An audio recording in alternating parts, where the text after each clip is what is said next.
Pessoal, o governo Lula parece estar cada vez mais preso aos próprios erros. Em vez de corrigir os rumos, continua gastando mais do que deveria e apostando em medidas que afrontam diretamente o equilíbrio entre os poderes. A tentativa de usar o STF para derrubar decisões do Congresso escancara uma estratégia preocupante: enfraquecer quem deve fiscalizar o executivo. E o resultado, um ambiente político cada vez mais instável, cada vez mais autoritário. Enquanto isso, a liberdade de expressão segue ameaçada. A proibição de entrevistas com figuras da oposição já demonstra como que o judiciário vem sendo usado para calar vozes incômodas. A narrativa dominante não permite contestação. E quem se atreve a questionar é silenciado. Essa postura não condiz com uma democracia saudável e mostra como que o sistema está cada vez mais concentrado em poucos, né?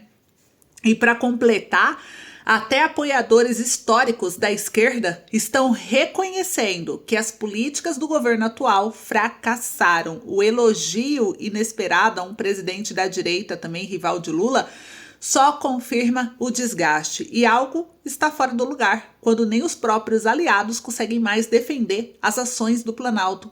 Se você quer entender tudo que está por trás dessa crise, inscreva-se aqui no canal, compartilhe esse vídeo com seus amigos e bora lá desvendar esses desdobramentos, esses últimos acontecimentos, né? Eu vou começar com a primeira matéria que saiu aqui, que é um texto de opinião que veio pelo jornal Estadão através do Guzo. Ele trouxe: governo Lula tem obsessão pelo erro e agora quer usar o STF para, na prática, fechar o Congresso. Gente, o Lula ele erra. Ele gasta mal, ele transforma o STF em uma extensão do Planalto. O governo Lula tem demonstrado uma impressionante obsessão pelo erro. Isso é o que o Guzo trouxe aqui no Estadão. Não se trata apenas de deslizes pontuais, mas de uma estratégia recorrente: tomar decisões desastrosas, ignorar alertas, gastar mais do que deve e, quando contestado pelo Congresso, recorrer a quem? Ao Supremo Tribunal Federal, o STF, como uma ferramenta da imposição.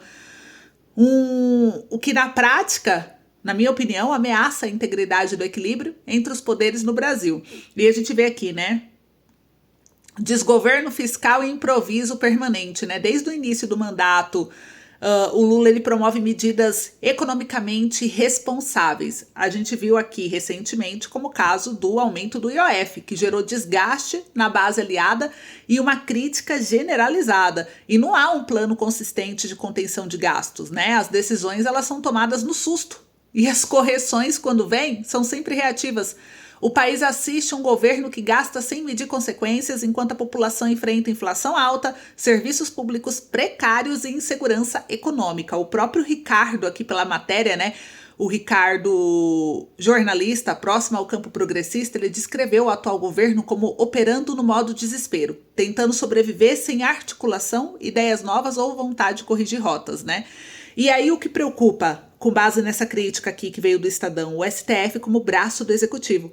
Sem uma maioria sólida no Congresso e com derrotas legislativas sucessivas, o governo Lula adotou uma tática perigosa: governar via STF. Toda vez que o legislativo contraria seus planos, como na rejeição, né, a mudanças fiscais, a resposta é o quê? Acionar o STF, que frequentemente atende, claro, aos pedidos do executivo. Então, a prática ela tornou-se sistemática. A Advocacia Geral da União, que é a AGU, sob Lula, já acionou o STF mais vezes do que qualquer governo anterior. O Congresso vota, decide, mas se a decisão não agrada o governo, ele recorre à corte, que, na maioria das vezes, reverte a vontade democrática do parlamento. E aí a gente percebe, né, conforme aqui o texto traz dessa matéria que eu achei fantástica, ele mostra um Congresso esvaziado. O resultado, né, é um Congresso que funciona como uma espécie de cenário de novela. Há debates, discursos e disputas, mas as decisões reais acabam sendo tomadas por 11 ministros. E o governo não disfarça. Para Lula, um bom Congresso é aquele que obedece. Se ousar divergir, é atacado, deslegitimado ou judicializado. Essa substituição do debate político por decisões judiciais já enfraquece o poder legislativo, despreza a vontade popular, expressa nas urnas e esvazia os canais institucionais de representação, gente. Então é um alerta aí, fica, né, como para a democracia. A democracia exige limites claros entre os poderes. Quando o executivo governa por decisões do STF, driblando o Congresso, cria-se aí um ambiente de autoritarismo institucional. Então, o que esperar desse governo? Comenta aí para mim. Não há tanques nas ruas, não há censura oficial, mas há um processo silencioso de concentração de poder. Perigoso, disfarçado de legalidade, mas corrosivo para o Estado de Direito. Então, esse modelo lembra regimes até de que começaram assim, né, com bons discursos e péssimos hábitos. A Venezuela do Maduro, por exemplo, também começou a contornar o Congresso, nomear juízes aliados, criminalizar a oposição com apoio do judiciário. O fim, todos nós sabemos, foi a morte da liberdade e da representação popular por lá. Então, essa matéria aqui do Estadão, ela vem como um alerta muito importante. O Lula, ele não erra sozinho, ele erra com método. Ele gasta mal, ele governa mal e ao invés de construir diálogo político, ele transforma o STF em um escudo. Quando o Congresso diz não, ele corre para o STF para ouvir um sim. E essa dinâmica é muito perigosa. Ela é autoritária, ela é antidemocrática. Eu quero saber a opinião de vocês. O Brasil, ele precisa de lideranças que respeitem as instituições, não que as manipulem, né? Precisa de responsabilidade com o dinheiro público e não de improvisos disfarçados aí de política social. E acima de tudo, gente, precisa de um STF independente, não de um puxadinho do Palácio do Planalto, né? Então aqui a gente vê, a matéria ela fala que a última tempestade perfeita que o governo arrumou para si próprio, e como sempre os brasileiros terão que pagar, é um golpe mal e porcamente planejado e ainda pior executado, o aumento do IOF. Conseguiram aí mais uma vez atingir um nível de tolerância zero com acerto, como já tinha acontecido com a tentativa de monitorar o PIX e em geral acontece toda vez que a equipe econômica resolve ter uma ideia.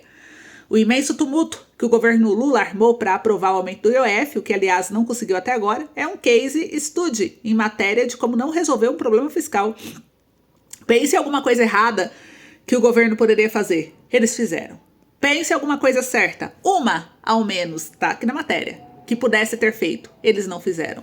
Então o governo quebrou o Brasil porque muito simplesmente gasta mais do que tem direito de gastar. E pior do que tudo, não gasta para melhorar nada, mas para enriquecer a máquina do Estado. Falta dinheiro no Tesouro Nacional? Não porque o governo esteja cobrando pouco imposto. Vai arrecadar mais de 4 trilhões de reais esse ano. Ele tem feito um aumento de imposto a cada 40 dias. E o brasileiro hoje tem que trabalhar 5 meses inteiros do ano só para pagar o fisco. E falta dinheiro porque o governo Lula executa hoje o maior programa de concentração de renda do mundo, transferindo o resultado da produção e do trabalho cada vez mais para os cofres do Estado.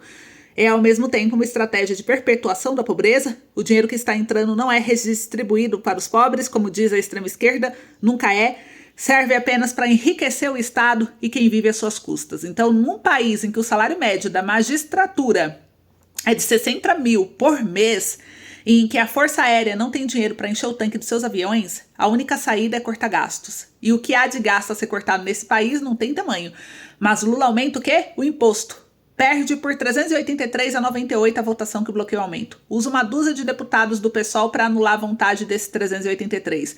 Põe a culpa de tudo nos ricos. Faz o pior discurso de ódio que há hoje na praça. Chama o STF para fechar na prática o poder legislativo. Aposta na violência. É a obsessão pelo erro. Tá aí a crítica. Eu concordo totalmente com esse comentário, né? Eu achei que foi muito perfeito essa crítica contundente. E vocês, comentem aí para mim. Enquanto isso, mais uma notícia aqui para compartilhar rapidinho com vocês. É a respeito do maior ídolo do rock na Argentina e defensor de causas sociais.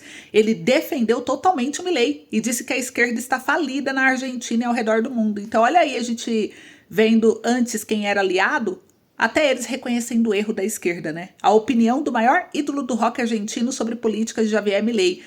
O Fito Páez diz que mudanças econômicas do novo governo são estimulantes, gente. O roqueiro argentino Fito Páez, de 62 anos, um dos nomes mais conhecidos do país, afirmou em entrevista à agência EFE que as políticas econômicas do presidente Javier Milei são estimulantes. O músico, que sempre defendeu causas sociais, disse que é preciso entender que existe um fracasso das políticas de esquerda ao redor do mundo e que existem processos inadiáveis a serem adotados na Argentina. Na entrevista, Ele disse que as reformas econômicas não poderiam mais ser adiadas diante da crise da Argentina. E a declaração, no entanto, não significa que ele apoia Milei. O músico sempre criticou os programas de desestatização do país e os ajustes fiscais, além de defender questões sociais. Para o roqueiro, chegou o momento de ser feita uma autocrítica aos governos anteriores e que os presidentes anteriores contribuíram para a ascensão de Milei. Durante a ditadura militar na Argentina, o músico foi um importante crítico, sempre se posicionando contra a desigualdade e direitos humanos na Argentina e também na América Latina. Mas olha só, agora ele se posiciona de uma forma diferente. E eu quero saber de vocês aí, vão comentando. Vão comentando a opinião de vocês que eu quero saber, né? E aqui, gente, mais uma informação que eu vou compartilhar aqui com vocês. Olha só. Além dessas aqui, agora vamos trazer mais uma que é a respeito do Moraes, né? O Moraes, ele proíbe Felipe Martins de dar entrevista ao Poder 360. Olha isso. O ministro do STF diz ter tomado decisão a fim de evitar o risco de tumulto nesse momento processual. Outros réus no mesmo processo, como Jair Bolsonaro, falam com frequência a veículos de mídia. Mas olha só, gente, o ministro Alexandre de Moraes, né, do STF, proibiu Felipe Martins, ex-assessor especial do Jair Bolsonaro, de dar entrevista ao Poder 360. A justificativa? A fim de evitar o risco de tumulto nesse momento processual. O magistrado não elabora o que entende ser um risco de tumulto. E o Felipe Martins é réu por tentativa de golpe de Estado. A primeira turma do Supremo Tribunal Federal aceitou por unanimidade a denúncia da Procuradoria-Geral da República contra o ex-assessor do Bolsonaro e mais 5 pessoas no dia 22 de abril de 2025. E Martins e esses outros 5 acusados, eles fazem parte do núcleo 2 da denúncia, né, que segundo a Procuradoria-Geral, dava suporte operacional às ações para sustentar a permanência legítima de Bolsonaro no poder em 2022. E o pedido do Poder 360 foi protocolado no STF no dia 12 de março, há quase 4 meses. No requerimento, esse jornal digital alega que a realização da entrevista não é inconciliável com o devido respeito às medidas cautelares impostas e diz haver interesse público. E o Poder 360 diz que a autorização para a realização da entrevista é uma medida essencial para atender ao inegável interesse público envolvido e calculada, né, na liberdade de imprensa e de informação, resguardando ainda a igualdade de tratamento entre os réus. O Moraes não respondeu a esse argumento apresentado sobre haver necessidade de igualdade de tratamento entre os réus, e ele diz que é preciso diferenciar a atividade jornalística a ser realizada por um veículo de imprensa profissional e competente ao divulgar uma entrevista de manifesto, interesse público e eventual comunicação do investigado com terceiros que se enquadrem como violação de medida cautelar vigente. Então, o ministro esteve nos últimos dias em Portugal, participando de um fórum em Lisboa, né, organizado por seu colega do STF, Gilmar Mendes. A decisão de Moraes é telegráfica e foi assinada digitalmente. Diz apenas que as medidas cautelares impostas se mostravam e ainda se mostram necessárias, adequadas em sua integralidade. Só isso. Então, vocês viram aí, né? O que mais nos espera nesse país, hein, gente? Aonde vamos parar? Então, é uma crítica aí em relação a tudo que está acontecendo. E é importante abrirmos os nossos olhos a tudo que acontece, né? Dentro desse governo e do STF. Então é isso, um beijo, se cuida, até mais.